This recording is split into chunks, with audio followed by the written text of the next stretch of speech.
돌반지도 안 사요. 금은방 거리도 폐업. 이 말이 여러분 사실일까요? 와, 진짜 놀라운데요. 이 말이 사실입니다. 이거 한번 보세요. 서울 종로구 기검소 거리입니다. 여기에 가게에 임대문이라고 붙어있죠. 임대문이라고. 안을 보시면 대부분 말입니다. 기검속이지만 금은방 거리라고 이야기할 정도로 굉장히 유명한 곳이에요. 그런데 여기에서 말입니다. 임대문이 팻말이 붙어 있다는 것은 지금 망해간다고 이야기해도 틀리지 않잖아요. 그죠? 지금 망해가고 있습니다. 그럴 수밖에 없는 게 여러분 금사로 안 갑니다. 금을 살 수가 없습니다. 돌반지 가격이 64만 5천 원이에요. 돌반지 하나가. 게다가 말입니다. 게다가 지금 돌팔찌로 가면 더 비쌉니다. 218만 3천 원이에요. 218만 3천 원. 와, 이렇게까지 올라가면 여러분 어느 누구도 돌반지 돌팔찌 사기가 진짜 쉽지 않습니다. 진짜 쉽지 않아요. 어느 누가 사겠습니까? 어느 누가. 예, 아마 사는 것은 거의 불가능하다 이렇게 생각이 들어요.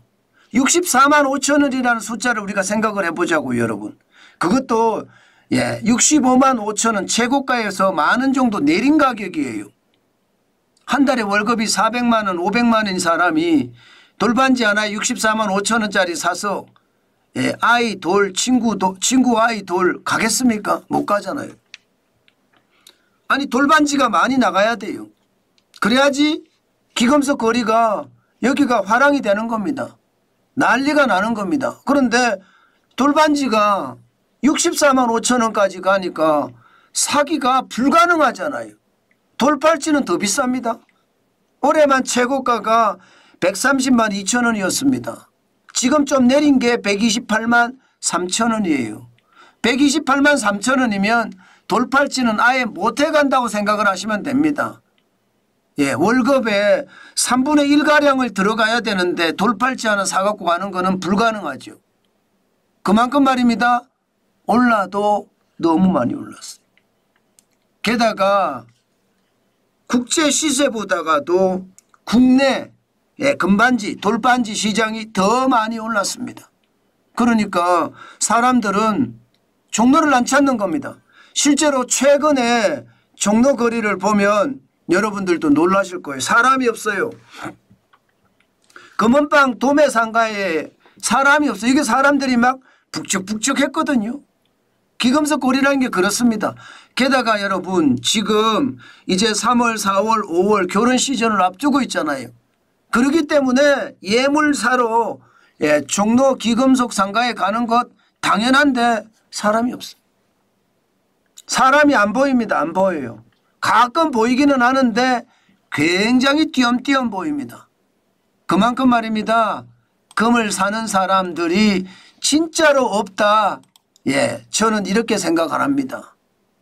그럴 수밖에 없는 게 돌반지 하나의 가격이 올라갔던 것처럼 돌팔찌 하나의 가격이 올라갔던 것처럼 지금 국내 금값도 이게 상상 초월합니다. 한동 기준으로 봤을 때요. 한동 기준 2월 11일에는 사상 최고가 59만 6천 원까지 올라갔습니다. 2월 15일 기준으로 58만 5천 원까지 떨어졌지만 이게 앞으로 더 떨어질 거다 이렇게 생각은 안 합니다. 사람들은 다 더 올라갈 거라고 생각을 합니다. 내가 팔 때도 마찬가지입니다. 54만 천 원. 야, 이거 참 심각하죠. 더 놀라운 것은 여러분 잘 보세요. 국내 금값 추이 중에 말입니다. 내가 살 때 분명히 2월 15일에는 58만 5천 원까지 떨어졌습니다. 그런데 내가 팔 때는 안 떨어졌어요. 2월 1일에도 54만 천 원이었고요. 2월 15일에도 54만 천 원이었습니다. 내가 팔 때가. 이 정도입니다.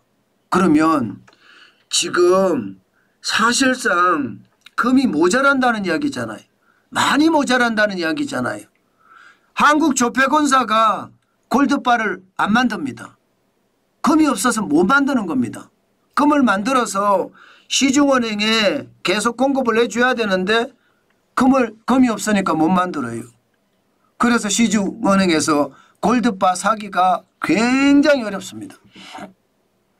옛날처럼 뭐 금돼지든 아니면 금두껍이든 이게 살라 그러면요 이제는요 줄을 서도 못 사는 경우가 있다고 합니다. 못 사는 경우가. 그 정도로 지금 많이 올라갔어요. 사실 한돈의 금값 2020년 1월 2일만 하더라도 코로나 팬데믹 이전입니다. 22만 7,500원 했습니다. 22만 7,500원이 한돈에 59만 6천 원이 됐어요. 59만 6천 원. 와, 두 배가 훨씬 넘어선 숫자잖아요. 두 배가. 지금 금값이 말입니다. 그렇게 계속 올라가고 있습니다. 특히 국내 금값은 더 많이 올라가는 것 같아요. 문제는 앞으로도 금값이 더 올라간다는 사실이잖아요. 국제 금값의 추이를 보면 2025년 2월 13일에 트로이 온스당 2,945.40달러까지 기록을 한 적이 있습니다. 이때가 사상 최고치예요. 지금은 좀 떨어졌습니다. 2월 15일 기준으로 2,907달러까지 떨어졌습니다. 2,900.7달러까지. 떨어졌지만 시장에서는 이게 다 떨어진 게 아니다. 앞으로 더 올라간다. 지금 시장에서는 그렇게 예측하고 있습니다. 3,000달러가 문제가 아니라 3,200, 3,600, 뭐 4,000달러까지 예상을 합니다. 그만큼 지금 금의 어떤 상황은 앞으로도 올라간다예요. 그 정도로 말입니다. 지금 금값에 대한 상황이 굉장하다 이렇게 생각할 수 있습니다. 그럼 왜 올라갈까요? 왜 올라갈까? 이것도 봐야 되잖아요. 금값은 여러분 기본적으로 위기 때 금값이 많이 올라가요. 위기 때. 위기가 되면 금을 사자 금을 사 이렇게 생각을 하거든요. 안전자산이니까. 뭐 전쟁 같은 위기가 있으면 안전자산 금에 대한 선호도가 높아지죠. 근데 전쟁은 오히려 약화되고 있는 추세죠. 중동도 휴전이고요. 러시아가 우크라이나도 마찬가지 종전으로 갈 가능성이 굉장히 높아지고 있습니다. 그렇게 따지면 전쟁에 대한 위험은 줄어들었는데 금값은 올라간다. 결국은 경기 침체에 대한 두려움이 있는 겁니다. 당장 중국만 하더라도 경기 침체에 대한 두려움 때문에 부자들이 금을 사자 금을 사. 그러니까 중국의 중앙은행 인민은행에서는 계속 금을 사들이잖아요. 금에 대한 수요가 높으니까 금을 계속 사들여서 일부라도 자꾸 시중에 뿌려주는 겁니다. 안 뿌려주면 금값이 천정부지로 올라갈 거니까. 지금 대한민국은 안 뿌려주니까 금값이 프리미엄, 김치 프리미엄이라고 하죠. 20% 올라갔잖아요. 그런 것처럼 중국도 마찬가지 그렇게 올라갈 수 있으니까 계속 사서 뿌려줬습니다. 그러니까 금에 대한 수요가 굉장히 높아서 금값이 올라가는 거 있잖아요. 여기에다가 미국도 마찬가지입니다. 미국도 지금은요 진짜 심각하게 봐야 되는 게 보편 관세를 계속 올리고 있습니다. 관세 폭탄이라고 이야기할 정도로 국가별 관세도 폭탄. 캐나다 멕시코에는 25% 관세를 일괄적으로 매기고 있잖아요. 게다가 품목별로 관세도 때립니다. 철강에도 때리고 알루미늄에도 때리고 25%씩 매겼습니다. 어디 그뿐입니까? 상호 관세는 그 나라가 때린 만큼 우리도 관세를 때리겠다. 이렇게 이야기하는 데다가 보편 관세도 모든 수입품의 10 내지 20% 매기겠다고 해요. 관세가 융단 폭격처럼 쏟아지는 거예요. 그러면 다른 나라들도 힘들 거예요. 미국이 관세를 때리니까. 그렇지만 미국은 안 어려울까요? 미국은 물가가 올라가고 있잖아요.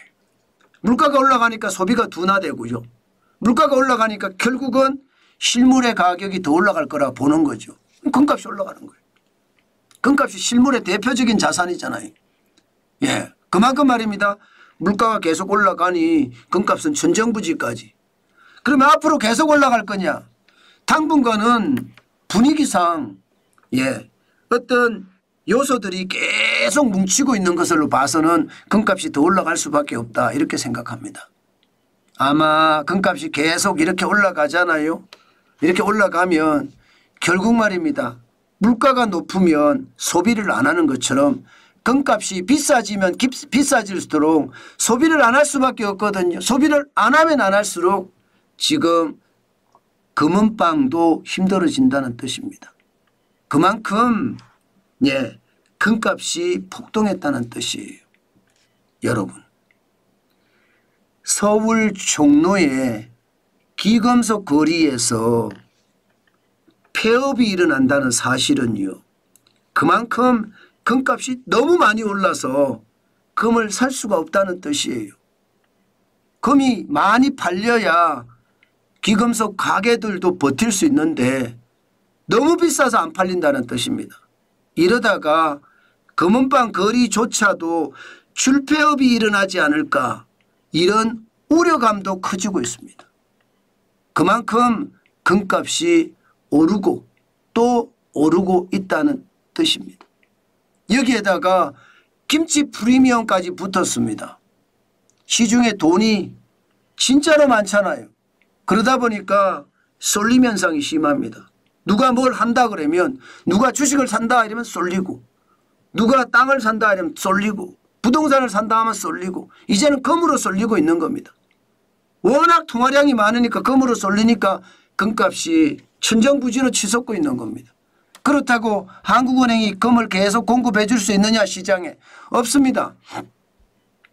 금도 적을 뿐만 아니라 금 공급하기가 쉽지 않아요. 그래서 당분간 국내 금 시장은 더 많이 올라갈 수밖에 없는 게 현실이 될 겁니다. 게다가 김치 프리미엄은 더 많이 붙을 가능성이 커요. 왜 그렇게 생각을 하느냐? 포모 증후군이라고 있죠. 남들 금 사는데 나는 안 사면 안 돼 하는 그 포모 증후군. 그 포모 증후군이 실제로 시장에서 영향을 미치거든요. 그렇게 되면 여러분, 결국 금값은 그만큼 더 올라갈 수밖에 없다. 수요가 많아지면 올라가거든요. 지금 딱 그런 형국입니다. 그래서 진짜 위험하기는 위험한가 보다, 그런 이야기도 저는 한다는 뜻입니다. 여러분, 저는 부하내동하는 거 굉장히 싫어합니다. 누구 따라서 나도 하겠다는 거, 포모증후군 절대로 하지 마십시오. 이럴 때 오히려 남 따라서 하다가 낭패를 당하는 경우도 저는 많이 보거든요. 절대로 남 따라 하지 마십시오. 지금은 남 따라 할 때가 아닙니다. 반드시 말입니다. 여러분의 어떤 자존감을 가지고 투자를 해야지, 그렇지 않고 남 따라가다가는 또 한번 폭삭 망할 수도 있다는 거 한번 생각을 하고 움직였으면 좋겠다. 그 말씀 강조해서 드리겠습니다.